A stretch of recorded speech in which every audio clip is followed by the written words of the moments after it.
Hi, I'm County Executive Barry Glassman, and whether you're on the go, in the car, or at your desk, the Conduit Street Podcast delivers your accurate local news.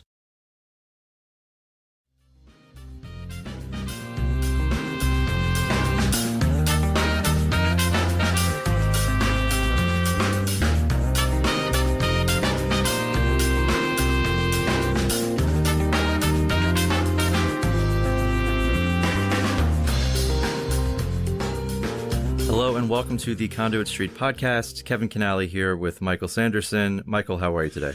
I'm doing okay, Kevin. How are you? How's your baby girl? She is doing fantastic. I don't see her enough during session, but I'm trying to make up for that, at least in the mornings.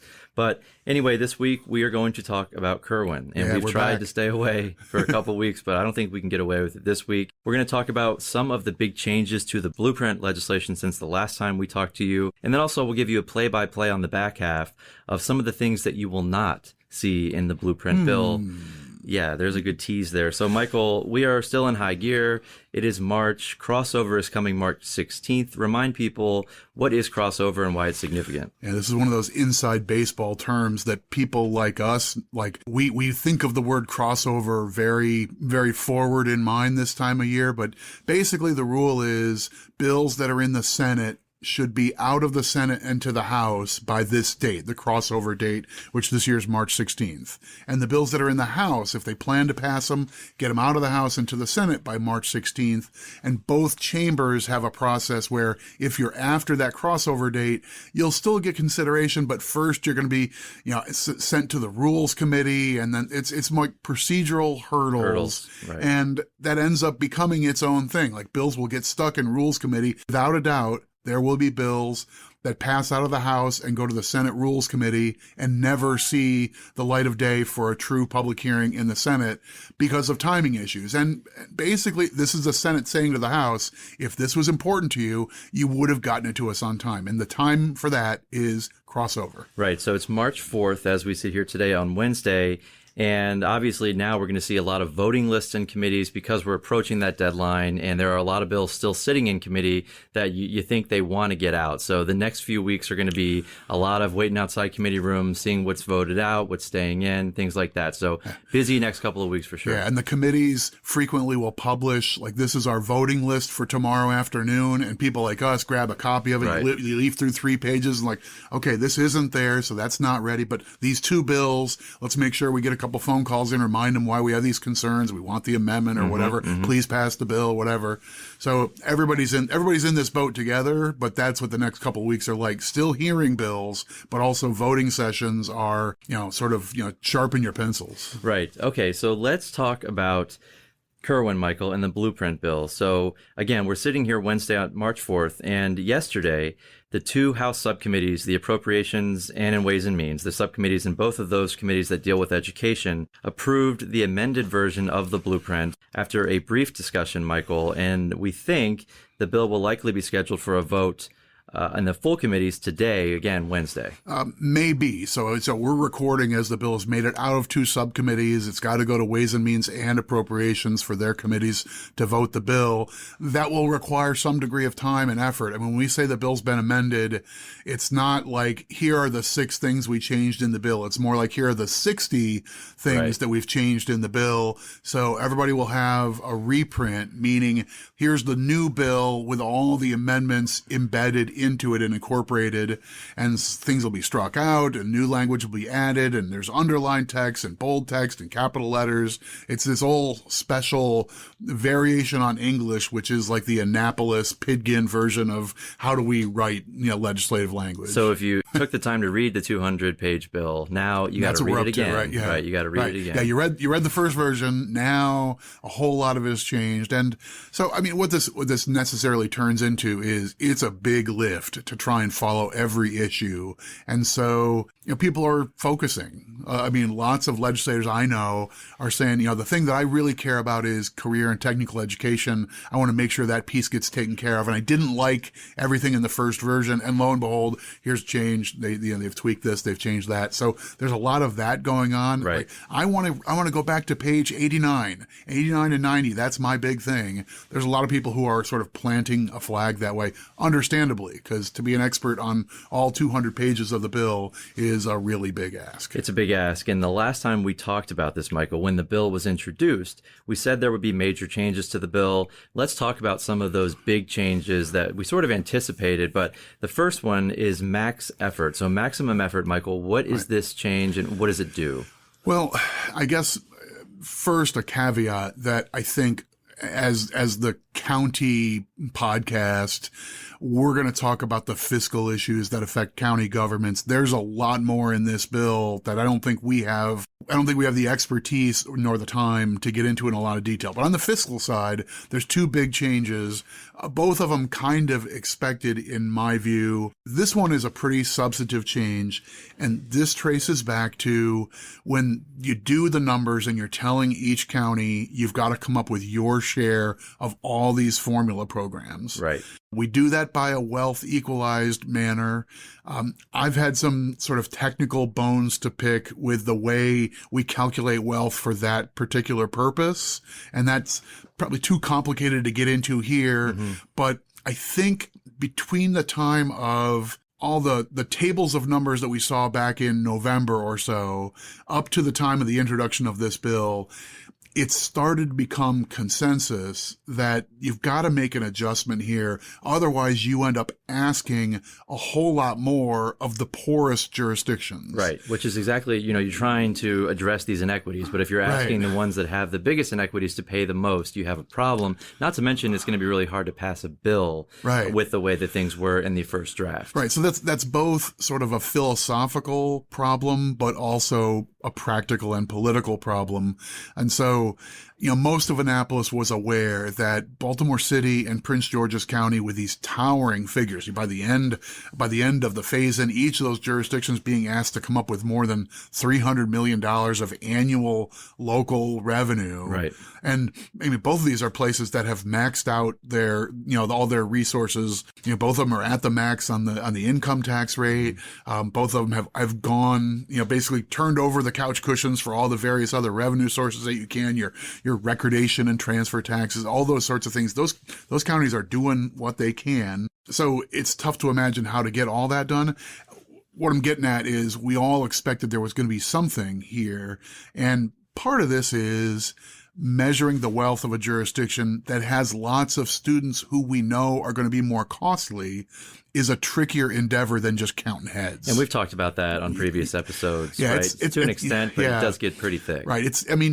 Even for the Conduit Street podcast, that's a little bit wonky. So I'll just make a placeholder here.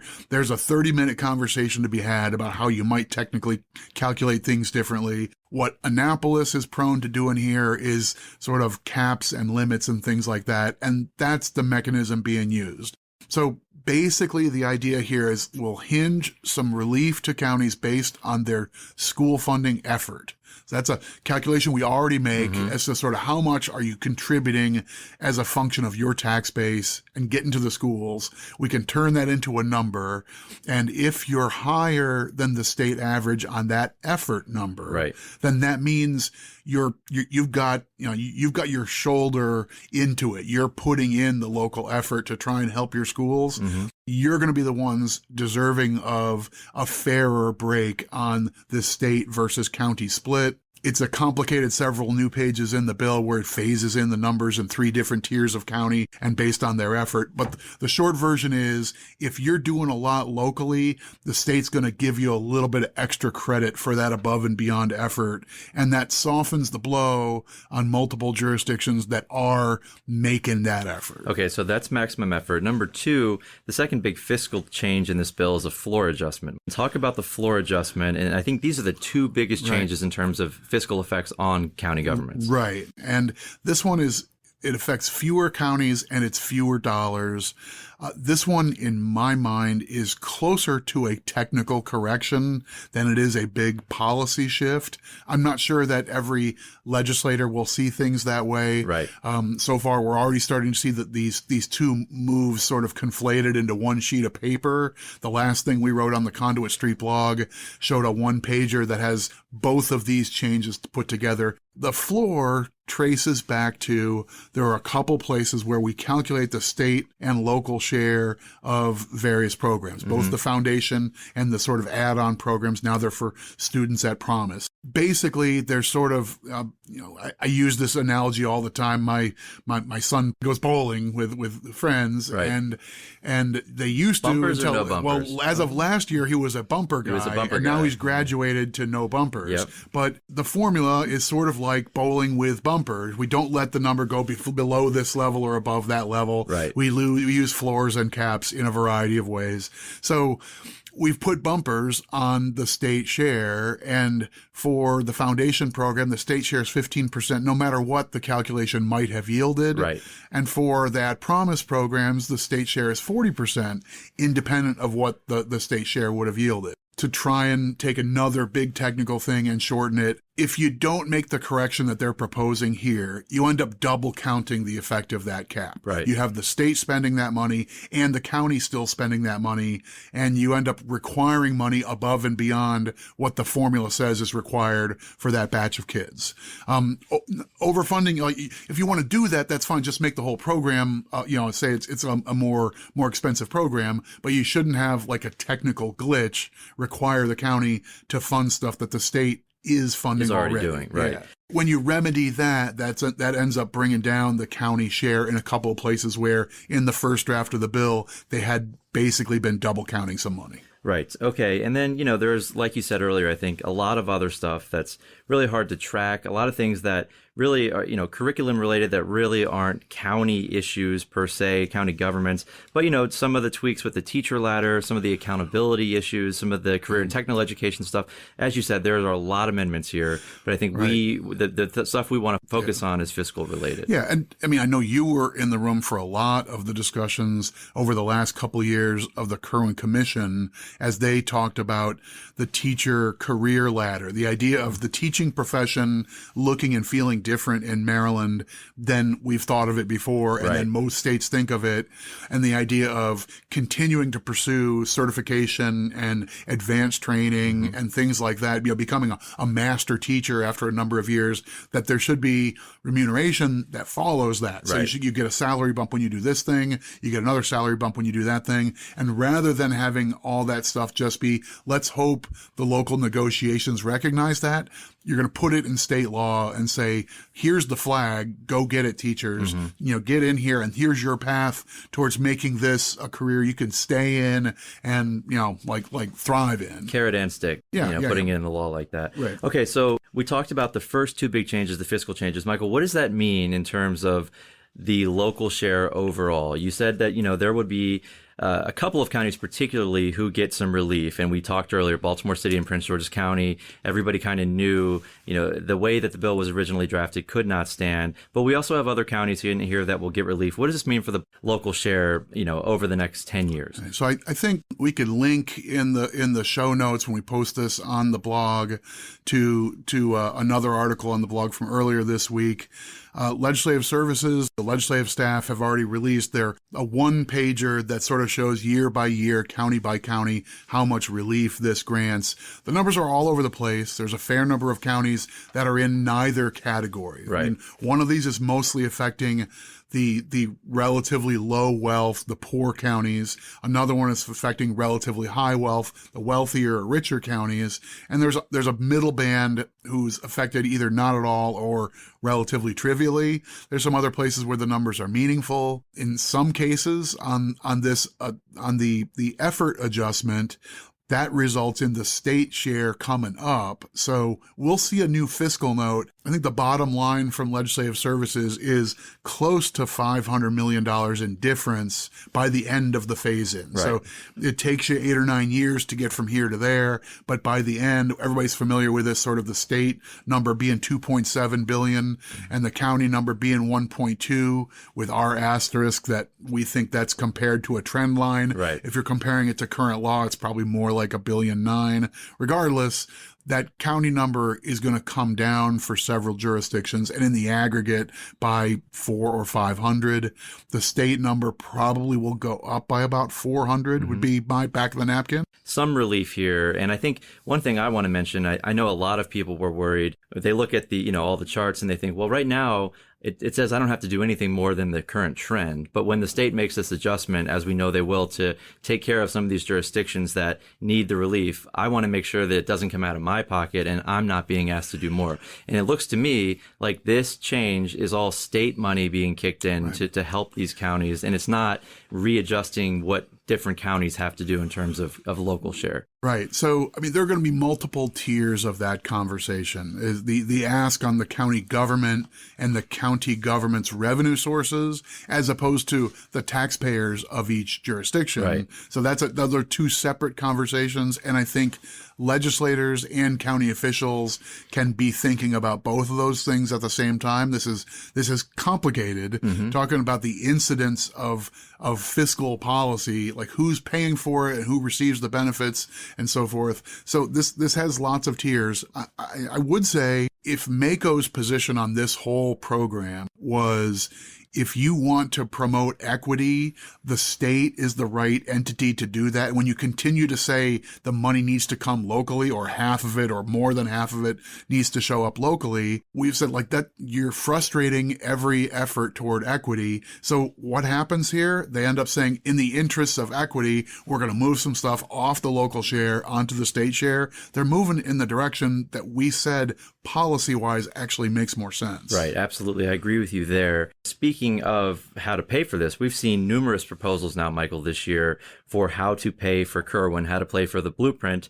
The biggest one so far is obviously applying the sales tax to services. And we mentioned, I think last week that this was going to be a show. Like if you thought the hearing on Kirwan was panel after panel of people coming down to Annapolis, this one would be bigger. And that certainly played out. Michael, we saw that hearing, and it was this past Monday, and it was all day, and it was exactly kind of what we thought it would be, right? Pretty much. So this has always been sort of an adjunct part of the Kirwan debate, has been, do we need to have a plan today that basically spells out the resources to at least pay for the state side of this? Right. Now, the counties have been tagging along at a lot of these hearings, dropping in a sheet of paper saying, hey, if you're coming up with new revenues, you should go to both sides of the ledger. Right. Don't forget about us. Right. So, and whether that happens or not is I guess still an open question, but this was the most visible, and it's been the lightning rod, right? We've seen social media, we've seen, lots of people suddenly,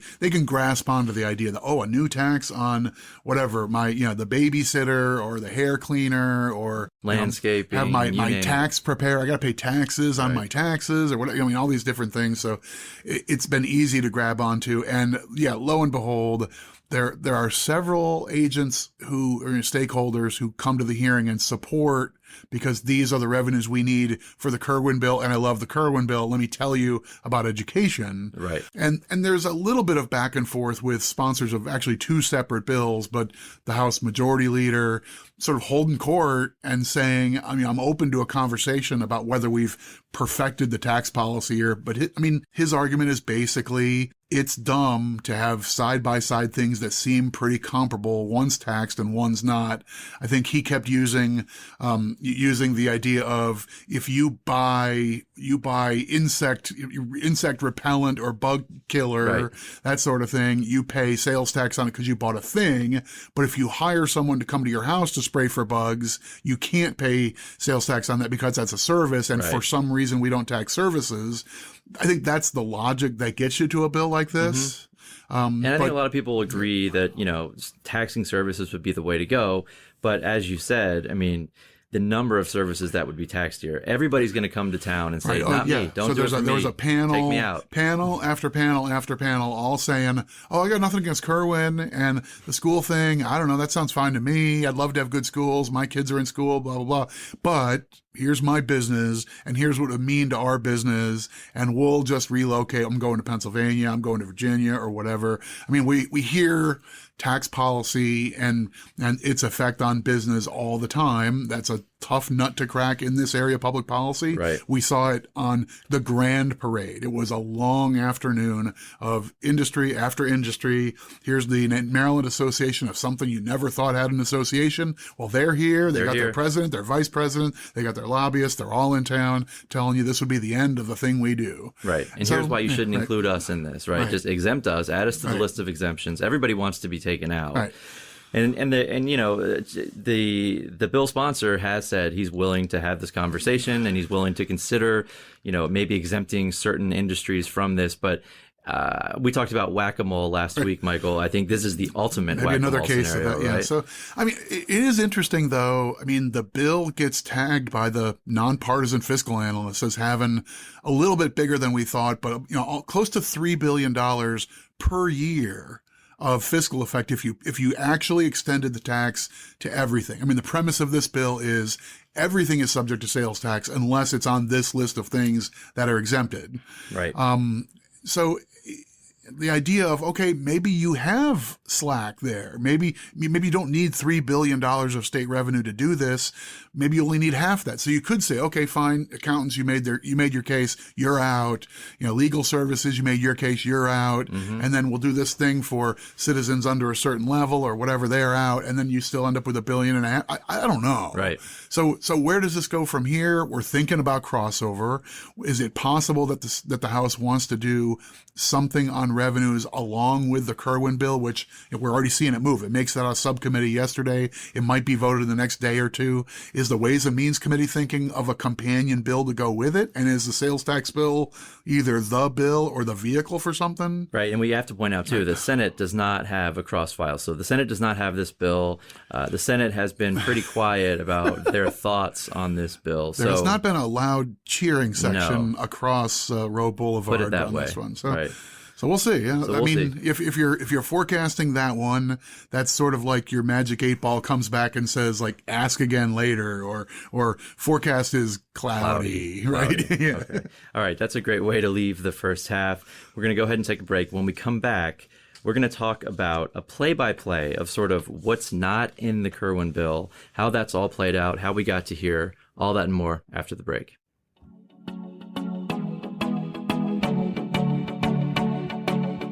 This is John Frenay with Eye on Annapolis to let you know about our daily news brief podcast.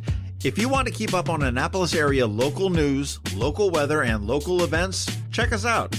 We produce episodes every Monday through Friday at 7 a.m. and deliver them right to your phone or computer for free. You can also catch them on our Facebook page, All Annapolis, or under the podcast category at eyeonannapolis.net. You can even ask Alexa to play it for you. So, if you want to keep up to speed on Mayor Buckley, County Executive Pittman, Navy football, maybe you're looking for a weekend thing to do, or if you just want to catch the hyper-local weather, give a listen to the Eye on Annapolis Daily News Brief. We'll see you tomorrow morning.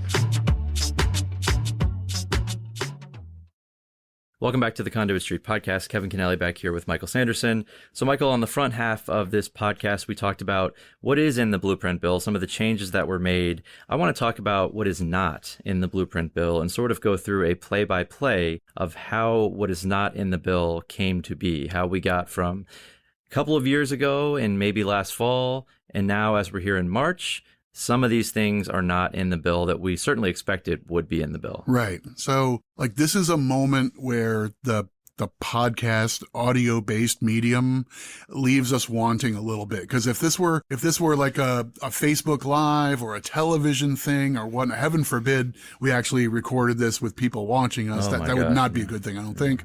But if we were doing that, this would be the moment where I would want to look directly at the camera and have this like intimate moment with the viewer. Zooms in on your face, and sort of like eye to eye and say, I'm sorry. We blew it. We fell for it. We fell for the head fake and we kept falling for the head fake. So anyway, like consider this that moment to set up this back half. There's a couple things that are not in the bill that apparently aren't coming into the bill. And if you're a faithful Conduit Street Podcast listener or a blog reader, or you've been following this and thinking that the county people kind of know what's going on, all through this process, we've been saying, hey, there's two big unanswered questions and we know they've got to get sorted out. So when's that going to happen? Right. And so we got hoodwinked on these two issues. I can't help but feel that way right now, as we speak, the bill has been dressed up and passed by the House subcommittees. That's a pretty strong signal that that's the bill they intend to bring to the floor. Right. So there's still time for action or changes. That could happen. But at this moment, it looks like issues that we have said are unfinished, they're actually finished. And we just didn't get the memo. And we said that for good reason, right? And let's go back. Right. The play-by-play here, we're talking going back to October, the funding formula work group. You'll remember this was the offshoot of the Kirwan Commission, and they were going to work out the formulas, right? Let's bring some people in who are, the Kirwan Commission has a lot of strengths. They have a lot of people with expertise in education policy and curriculum, management of schools and outcomes and so forth. But on the funding side, they sort of felt we need this, we'll do like the Magnificent Seven. Sort of we'll round up all these experts from far corners of the state. You get Dr. Thornton come in. Right. You get Rich Madaleno, who's a county budget person, a former senator and a big fiscal leader in the legislature. You have several legislative leaders and other fiscal people who have this kind of background. They're the ones, they're going to roll up their sleeves and sharpen their pencils, and they're going to work out all the formula stuff. So they meet time and time again. Mm-hmm. They have their decision meeting in the middle of October, and they come up with, here's the plan. Here's how we're going to phase the whole thing in. We're going to smooth out the costs. And no surprise, the funding obligation on the counties was probably, I think, the hardest thing to sort out. Mm-hmm. And when you looked at a first draft, you ended up saying, wow, how are a couple of these jurisdictions going to be able to handle that huge fiscal effect right away? Right. So the group at their decision meeting made two calls, took two votes, and embedded those into their recommendations specifically to target that county funding obligation and try and smooth that out, saying, we realize this looks like it's rocky, so there's two more things we're going to do to make it go better. Now, to be clear, this is not just something that was talked about. They took votes on these two items, right? No doubt. These were votes. No doubt. And the meetings were public. Sure. And you can watch the meetings on video. So we're not making this stuff up. This isn't me going back to my handwritten notes and saying what I think people said. No, we actually have gone back to watch the video saying, wait, did I misremember all this sort of stuff? No. And that's exactly why we've been saying this is something that will be at some point part of this package, right? So the first idea, the first vote was the phase in for the local share. And Michael, I remember you said this was the hardest part of coming up with these formulas. And a lot of people were worried about, oh my gosh, if you look by year 4, all of the money's right here, right? So we should really make this a true phase in, and we think that's the direction that the Kirwan Commission should go, and that's something that we're going to decide as the funding work group. This is what needs to be done. Well, there's two timing issues there. One is they wanted to smooth out the rollout of the entire program. Right. So one of the things that we remarked early on, like a year and a half ago, we were saying, geez, this is supposed to be a 10-year plan, but all the money's in the first 4 years.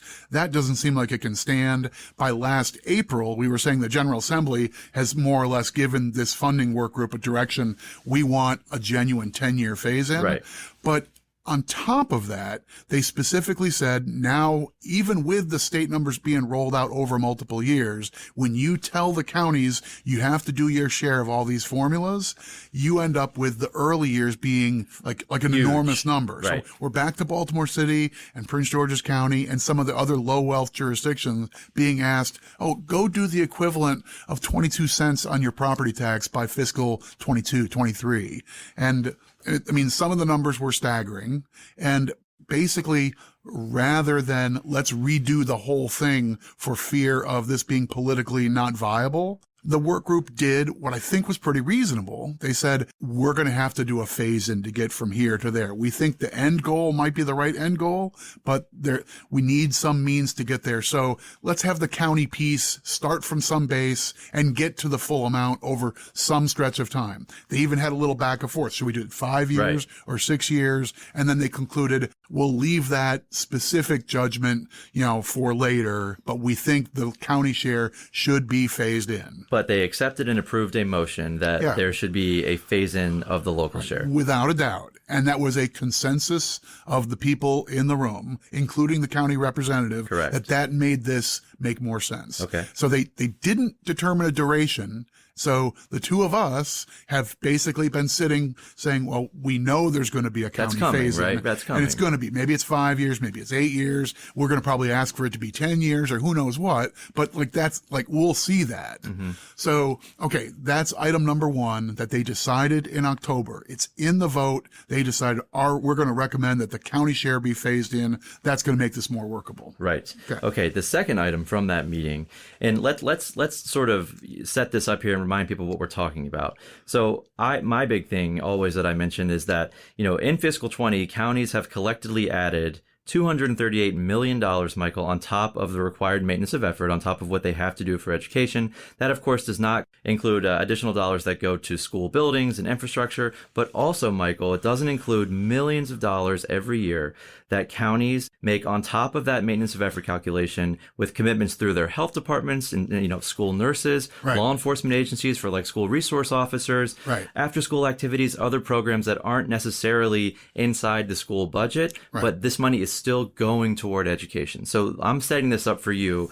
and tell us what the second item was here that they voted on and approved. Right. So the same work group at the same meeting in October said, we also, because we're going to be requiring counties to meet this high bar, and for some jurisdictions it's going to be a big lift, we've got to make sure that we're doing apples to apples. So like the classic example is one that you mentioned. The easiest one to understand is every school system has nurses and public health professionals who serve kids in school. Mm-hmm. Everybody does that. Mm-hmm. Now, how do you do it? Are they employees of the school board? Or are they employees of your local health department who are just placed in the schools? Right.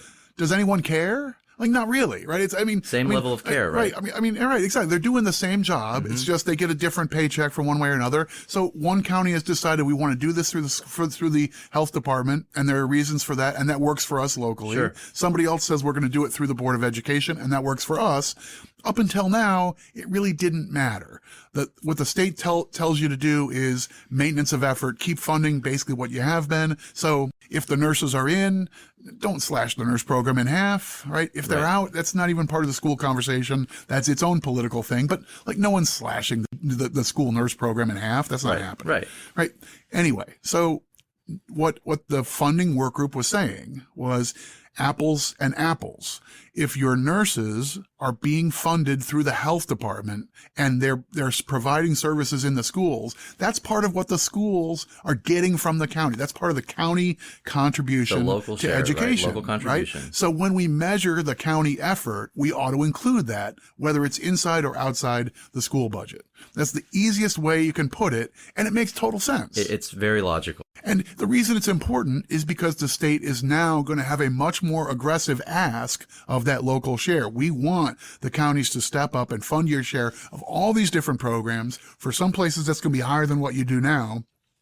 And the difference between that money being counted as part of what you do for schools or not could matter a bunch. Right. It could be very significant. Right. But so this is another issue where in October at that same meeting, there was a vote, right? That we think this should be included in the local contribution when we look at what the locals should be contributing to their schools. This needs to be apples to apples, and we need to consider it no matter where it comes from. It's still going to the schools. And everybody in the room is nodding heads. Everybody recognizes that's the right thing to do. You got to treat this correctly and give the counties credit, no matter what mechanism they're using to fund schools. Right. Boom. Everybody agrees. It's part of the motion. It's part of the recommendations. Done. So we in the county community kind of go to work figuring, oh, okay, that's fine. That means our school nurses are still going to count. That's helpful. It's good to know. Right. It's not in the school budget now, but we'll still have that money as part of our effort. Got it.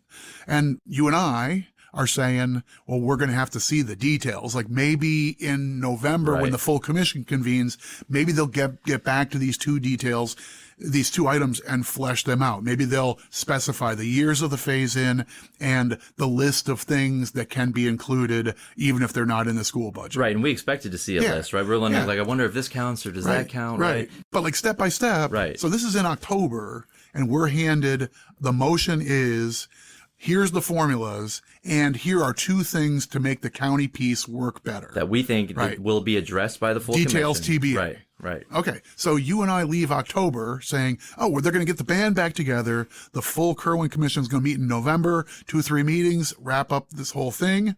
And we figure they're going to come back. They're going to spell out the duration of that phase-in. They're going to detail what's in and what's out of that count everything. Okay, that's right. fine. Of course, these will be agenda items when the commission comes back to meet. So we're like, we're writing blogs telling people this is what you want to look for at the next Kirwan Commission meeting. Turns out it doesn't come up. Okay. They have their couple of meetings in November. Their final meeting is a big vote. We're surprised. It was weird. I even sat and live tweeted that meeting, and I set it up with 5 or 6 things. These are things counties are waiting for. We think decision day is going to be when we find out, is it a 3-year phase in? Is it an 8-year phase in? Turns out never came up at all. And I felt a little silly. Right. Having said, I'm calling the shot. This is the day when we find out the details here. We're going to find out the list of what things count in the, well, okay. Turns out neither one comes up in November. Okay, so it didn't come up. And then we think, all right, well, it didn't come up here, but it'll be in the bill. Right. Once they draft the bill, they'll pull out that file. Hey, remember when they talked about this back at the funding work group? Let's put this into the bill. This is something that it seems like this is totally logical. This is what they wanted to do. We didn't even need to discuss it with the commission because of course we get it. It's just mechanical. We got it. Right. And so in December, the commission is now done. December, the MACO conference, wintertime, a big focus is looking ahead to the legislative session. Everybody's talking about Kirwan. Every meeting is about school funding and how's this coming together. And we're telling everybody, remember, there's 2 things coming. They're going to phase in your share, and you're going to be able to count off budget stuff that's still for education. So it might not be as bad as you think. Right. Calm down a little bit, right? So, there were a bunch of counties saying, okay, all right, I get what you're saying. So that could be helpful. And yeah, we are one of those counties where we've hired 22 school resource officers, but they're all deputy sheriffs, and we fund them through the sheriff department. Right. They're not employees of the school board, right? Right. Okay, fine. So that's the conversation in December. Folks like us are pacing, walking the floors, waiting for the bill to finally drop. It does, a week or so into February, and nothing in there. No list of things that would be included, right? Right. So there's one sort of murky section in the bill that read like maybe it was trying to be this apples to apples on what counts in the school budget. Right. Sort of a catch-all. Right. But there's no phase in at all. And that's plain as day. And when I say it's plain as day, it's a 180-page bill. So it took you and I 36 hours to both agree it's definitely not here. It's not in the back of the bill. It's not embedded in some definition someplace. I remember we were sitting upstairs with our colleague Drew, and you're jumping down to the bottom. Well, let me go to the bottom of the bill here. It's got to be here. There's got to be a phase in. What is it? 5 years? 8 years? What is it? Right? Where is it? And okay, so then we finally figure out over the course of, one of the rugged weekends of session, it's not in the bill. There's no phase in. And the language isn't quite right, but it seems like maybe this was meant to be the apples to apples thing. Right. But we need to tweak it a little bit. We'll sort it out. This right. is what they maybe mean. It needs some technical work. Anyway, there's no phase in the bill. And we figure, well, that's going to be a quick conversation, right? We submitted some technical comments, to the House committees and then through the Senate as well, basically saying, as you work on this bill, clearly you intended this to read to do this and that. And we know you're going to do a phase in. So this is the way we recommend you probably want to write it like this. And, when the bill was introduced, I think everybody understood this is sort of the vanilla bill, right? And that was our explanation right there. They're like, all right, we get it. The reason this stuff isn't in the bill, and here we are, we're playing along, right? We're not ringing the alarm bell. We're not telling our county people go march on Annapolis because, the things we thought were going to be in the bill aren't there. We're telling people, okay, this is the blank canvas argument. They didn't want to make policy decisions. If the staff just wrote it's going to be a 5-year phase in or a 3-year phase in, then they've sort of made a decision. So by not including a phase-in, they must be deferring to the legislature, and we'll let them sort out the phase-in. Right. They'll fill in the blanks here. Right. And then maybe they'll have to refine this paragraph on what money counts toward what, but they clearly meant to do that. Right. They'll just let the legislature iron out the details. Okay, we're still playing along, We're right? we're whistling by the graveyard here. Uh-huh. And so it's been October into November, into our meeting in December. We're telling everybody to calm down. The bill comes out. People are saying, what's going on? It's not in Where the bill. is it? We tell them, calm down. It's fine. It's going to happen. You know, they're just going to, it's going to be in the consensus amendments. And that's probably how this is going to happen. Right. So, Right. So fast forward to today, right? The bill is now moving. Right. As we said, it's been voted out of both subcommittees in the House. And no discussion, and these items are still not in the bill. And this bill is heading toward full committee votes and then ostensibly to the floor of the House without these two items in the bill that we were led to believe all along. Yeah. Don't worry, they'll get in there. Right. They're not there. So bottom line, it appears in the bill that the House is moving, there is no county phase-in, and there is no allowance for those resource officers or health officers or other functions that the county is funding but are not in the school board budget. There's no allowance for any of those things to count towards you must fund the schools at this level. It's going to be narrow definition. Without that in the bill, we can't count it. I mean, I really don't think there's any argument. We need the bill to say those nurses, even though they're employees of the health department, they count when you make your case that you did your share. Oh, absolutely. Yeah. Absolutely. So they're not. We've got a technical clarification now that was never intended to be in the bill. It's not a mistake in drafting. It's not a technical problem. This reflects judgment. Okay, so what happened? Who decided to ignore what the formula funding work group said we need to do, and it was a unanimous vote in the formula funding work group? What happened? Okay, so awkward pause, and in editing, maybe you take this out, but like awkward pause. Mm-hmm.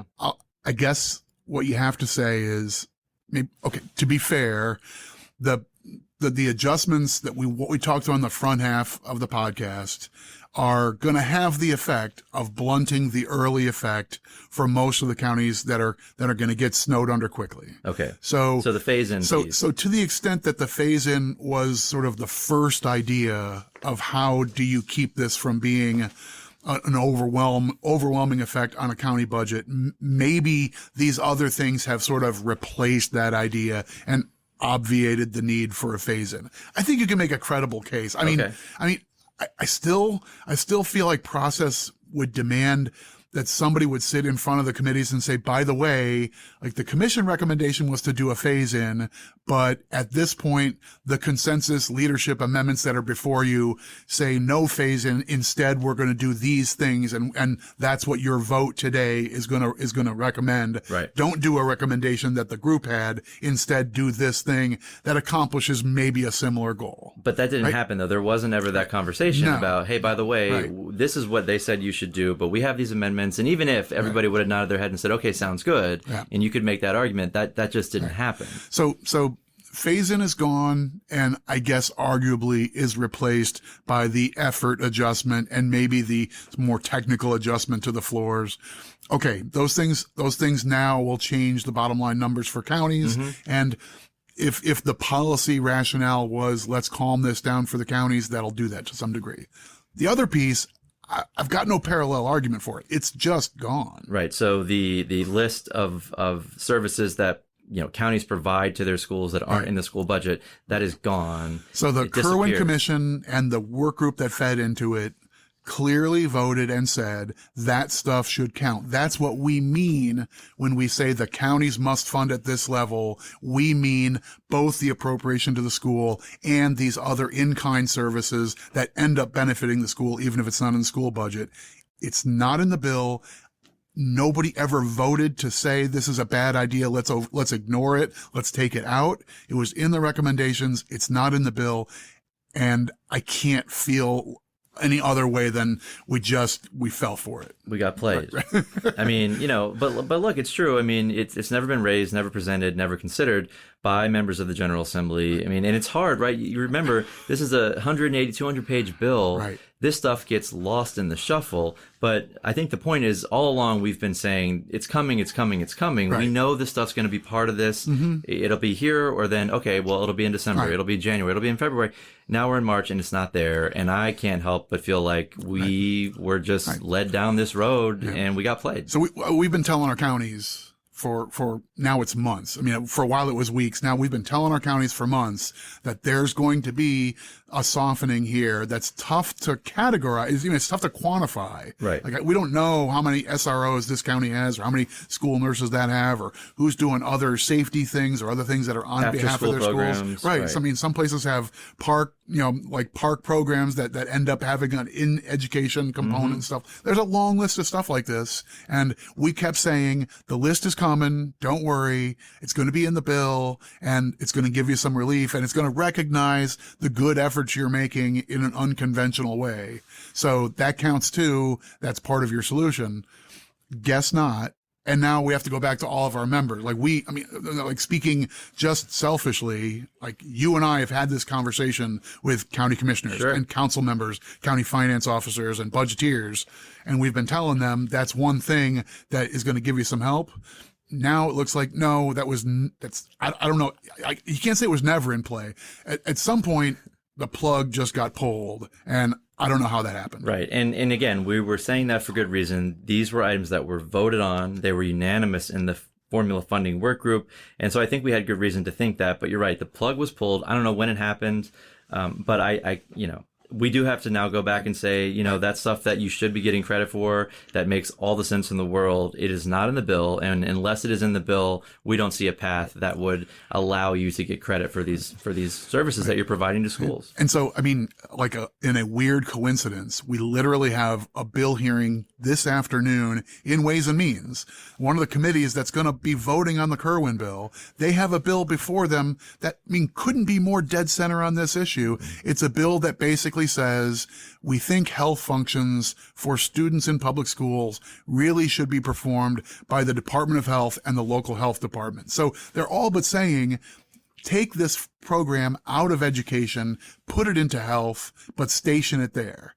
And we're going to have to show up and say, like we might say, let that be a local call. And that's what we would have said last year. But now we have to shoot off a Roman candle and say, good God, don't do that, because we won't be able to count a penny of that investment as part of our education commitment, even though it's all for kids in schools. It's for education. And for most counties until just now, it's been in the school budget. Please don't make us take it out of the school budget, because it will be ignored for our effort. We'll have to replace that dollar for dollar under the Kirwan bill. Right. So back-to-back issues, which are, maybe that highlights this issue and gives us at least the short debate we want. Okay. All right.